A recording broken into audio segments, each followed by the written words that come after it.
नमस्कार विद्यार्थी मित्र हो. मागील तासिकेमध्ये आपण आपल्या इतिहास विषयाच्या पेपर क्रमांक 5 मधील प्रकरण दुसरे मराठा सत्तेच्या उदयाची कारणे आणि शहाजी राजे व जिजाऊंचं योगदान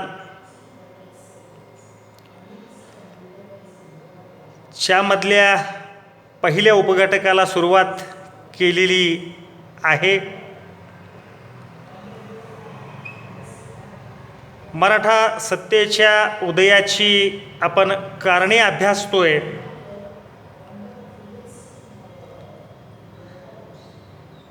विजयनगर साम्राज्यानं मराठ्यांना दिलेली प्रेरणा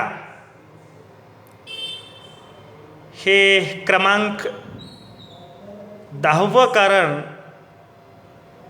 आपल्या मागील तासिकेमध्ये आपण अभ्यास केलेला आहे. उर्वरित जी काही मराठा सत्तेच्या उदयाला अनुकूल अशी कारणं होती त्याचा अभ्यास आपण आज करणार आहोत. त्यानंतरचं कारण आहे बहामनी राज्याचे विभाजन व 5 शाह्यांची निर्मिती.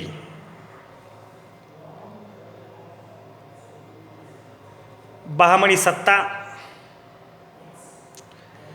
आणि या सत्तेच्या विघटनानंतर ऱ्हासानंतर या सत्तेची जी काही 5 शक्कलं पडली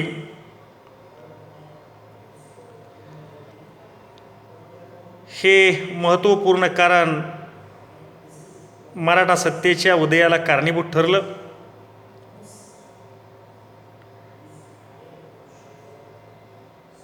इसवी सन 1347 मध्ये हसन गंगू नावाच्या व्यक्तीनं बिदर या ठिकाणी स्वतंत्र अशा बहामनी राज्याची स्थापना केली आणि याच बहामनी राज्याचे अंतर्गत कलहामुळं, अंतर्गत यादवीमुळं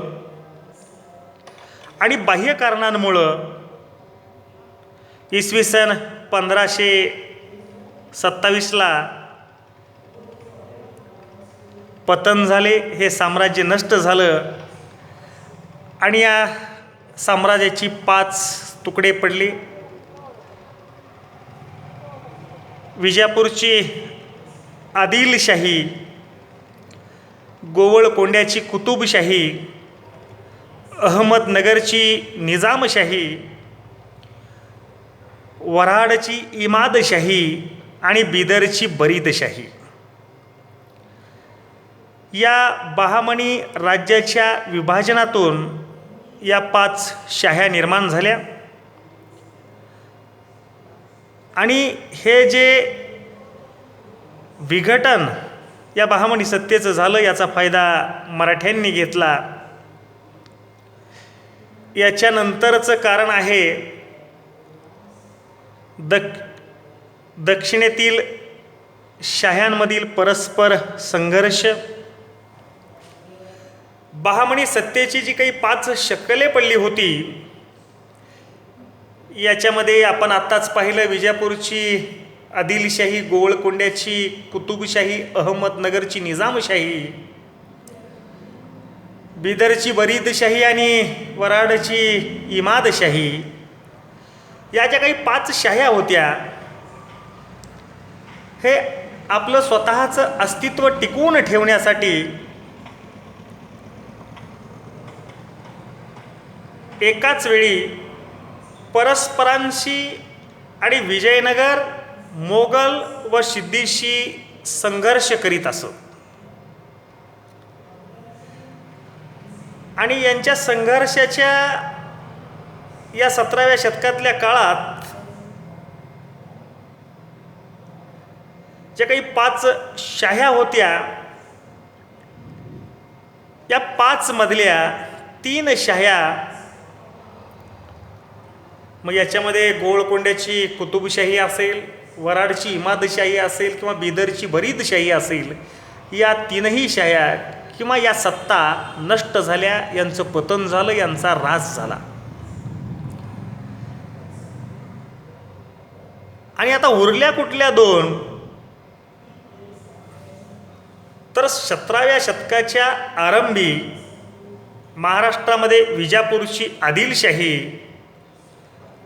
आणि अहमदनगरची निजामशाही, या 2च बलाढ्य शाह्या उरल्या. त्यामुळं याचाही फायदा मराठ्यांना घेता आला. याच्या पुढचं कारण आहे मराठ्यांचा शाही राजकारणात प्रवेश. आपण मराठा सत्तेच्या उदयाची कारणं पाहत असताना महत्त्वपूर्ण 2 कारणं अभ्यासली. याच्यामध्ये महाराष्ट्राचं भौगोलिक स्थान आणि इथली निसर्ग रचना.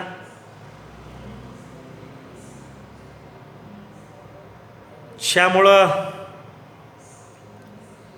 इथे राहणारे जे रहिवासी होते त्या कालखंडातले काटक, चपळ, मुत्सद्दी, आलेल्या संकटाशी सामना करण्याची त्यांची जिद्द, प्रयत्नांची पराकाष्ठा करत त्यांनी हे सिद्ध करून दाखवलं. आपल्या स्वकर्तृत्वानं या लोकांनी परकीय सत्तांशी संघर्ष केला आणि या संघर्षामधूनच काही घराण्यांमधून मातब्बर असे सरदार, कुशल असे सैनिक निर्माण झाले. आणि या ज्या काही शाह्या होत्या, या शाह्यांना एकाच वेळी अनेक सत्तांशी लढाया कराव्या लागायच्या आणि अशा वेळी यांना मनुष्यबळाची कमतरता भासायची. आपण वरच्या कारणामध्ये पाहिलं की या शाह्यांमध्ये फारसं सहकार्य कधीच होऊ शकलं नाही. त्याच्यामुळं तर परिणामी 2 शाह्या टिकल्या. त्यामुळं परिणामी जे काही मराठी सरदार आहेत अशांना लष्करी सामर्थ्यामध्ये बराचसा वाव मिळाला. शाही सत्तांना मराठा सरदारांच्या साह्यांची गरज भासू लागली आणि याचाच फायदा या मराठी घराण्यांनी घेतला. 17व्या शतकाच्या प्रारंभास लखोजी जाधव, मालोजी भोसले, फलटणचे निंबाळकर, मळवटीचे घाटगे, जावळीचे मोरे, शिर्के, सुर्वे, महाडिक हे जी काही मातब्बर घराणी होती, ही घराणी 5 ते 10 हजारांच्या फौजा बाळगून या शाह्यांच्या दरबारामध्ये मान मरातब मिळवून बसलेली होती. दक्षिणेतील लढायामध्ये या घराण्यांनी शौर्य व पराक्रम हे आपल्या अंगचे गुण दाखवून जहागिऱ्या मिळवलेल्या होत्या. या सरदार मंडळींनी लष्करी आणि मुलकी प्रशासनाचा दांडगा अनुभव घेतलेला होता आणि या सर्व अनुभवाचा फायदा स्वराज्य स्थापनेमध्ये झाला. याच्या पुढचं कारण आहे गनिमी कावा युद्ध पद्धती. गनिमी कावा युद्ध पद्धती म्हणजे ही जी युद्ध पद्धती खऱ्या अर्थानं सुरू केली, या युद्ध पद्धतीचा जनक ज्याला म्हणता येईल तो होता अहमदनगरच्या निजामशाहीचा वजीर मलिक अंबर. या मलिक अंबरनं या गनिमी कावा युद्ध पद्धतीचा शोध लावला आणि याच पद्धतीचा अवलंब शहाजी राजांनी केला. पुढं शास्त्रशुद्ध अभ्यास करून छत्रपती शिवाजींनी या पद्धतीचा यशस्वी प्रयोग केला. आता गनिमी कावा पद्धतीचं वैशिष्ट्य काय आहे, तर अचानकपणे शत्रू सैन्यावर हल्ला करणं, लपून छपून हल्ला करणं, शत्रूवर पाळत ठेवून हल्ला करणं ही या युद्ध पद्धतीची वैशिष्ट्ये होती. आणि संताजी घोरपडे, तुम्ही इतिहासामध्ये चौथीला असताना संताजी आणि धनाजींचं नाव ऐकलेलं असेल. यांचं नाव ऐकल्यानंतर मोगलांचे म्हणजेच यवनांची घोडेसुद्धा जर पाणी पित असतील तर त्या पाण्यामध्ये सुद्धा त्यांना संताजी आणि धनाजी दिसायचे. असा हा संताजी घोरपडे 17व्या शतकातील गनिमी कावा युद्ध पद्धतीचा सर्वश्रेष्ठ सेनानी समजला जातो. आपल्या बाजूचं जे राष्ट्र आहे चीन, या चीनचा साम्यवादी राष्ट्र आहे हे. या साम्यवादी चीनचा राष्ट्रपिता माओ त्से तुंग हा गनिमी कावा युद्ध पद्धतीविषयी लिहितो की शत्रू जर माघार घेत असेल तर हल्ला करा, आणि शत्रू जर हल्ला करीत असेल तर माघार घ्या. याच्यानंतरचं कारण आहे महाराष्ट्र धर्म. स्वामी समर्थ रामदास महाराष्ट्र धर्म ही संकल्पना निर्माण केली. प्रसिद्ध इतिहास लेखक विजय देशमुख आपल्या शककर्ते शिवराय या ग्रंथात लिहितात, स्वराज्य स्थापन करून धर्म संस्थापना करणे हाच महाराष्ट्र धर्माचा अर्थ निघतो. मध्ययुग म्हणजे मध्ययुगीन काळ हा धार्मिक असहिष्णुतेचा काळ होता. हे युग होतं आणि या युगामध्ये स्वराज्याशिवाय स्वधर्माला अर्थ नव्हता. याच्यानंतरचं कारण आहे शहाजी राजांचा वारसा. आपण याच्यामध्ये स्पेसिफिकपणे शहाजी राजांचं योगदानसुद्धा पाहणार आहोत. रियासतकार गोस सरदेसाई यांनी शहाजींना राज्य संकल्पक संबोधलेला आहे. शहाजी राजांकडून भोसले घराण्याची प्रतिष्ठा, जहागीर, लष्करी सामर्थ्य, शौर्य व धाडस इत्यादी गुणांचा वारसा छत्रपती शिवाजींकडे चालत आलेला होता. हे कोणीही नाकारू शकत नाही.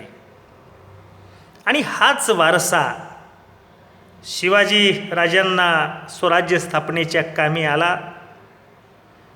म्हणून मराठा सत्तेच्या उदयामध्ये शहाजी राजांचा फार मोठा वाटा दिसून येतो.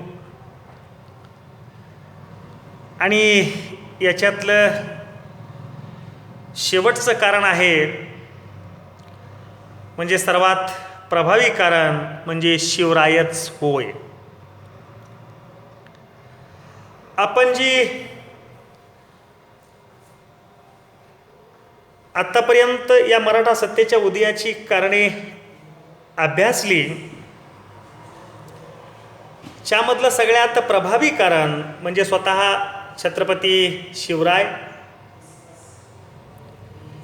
कारण वरील सर्व कारणं मराठा सत्तेच्या उदयास पूरक ठरणारी कारणं आहेत, परंतु सर्वात प्रभावी कारण म्हणजे खुद्द शिवाजी महाराजच होते.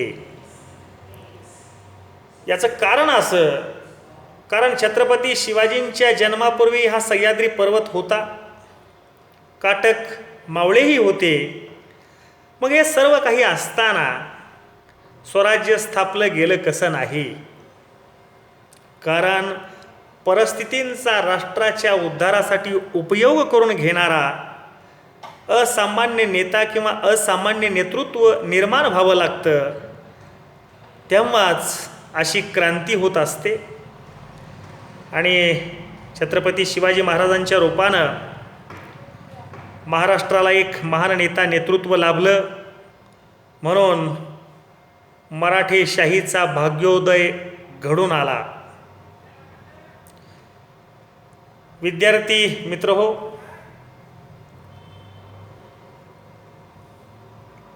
आपण या मराठा सत्तेच्या उदयाची कारणं अभ्यासली. नोट्स रूपामध्ये तुमच्या समोर सुद्धा मी तो पेपर टाकलेला आहे. निश्चितच तुम्ही हे सर्व कारणे प्रभावीपणे अभ्यासाल, कारण हा प्रश्न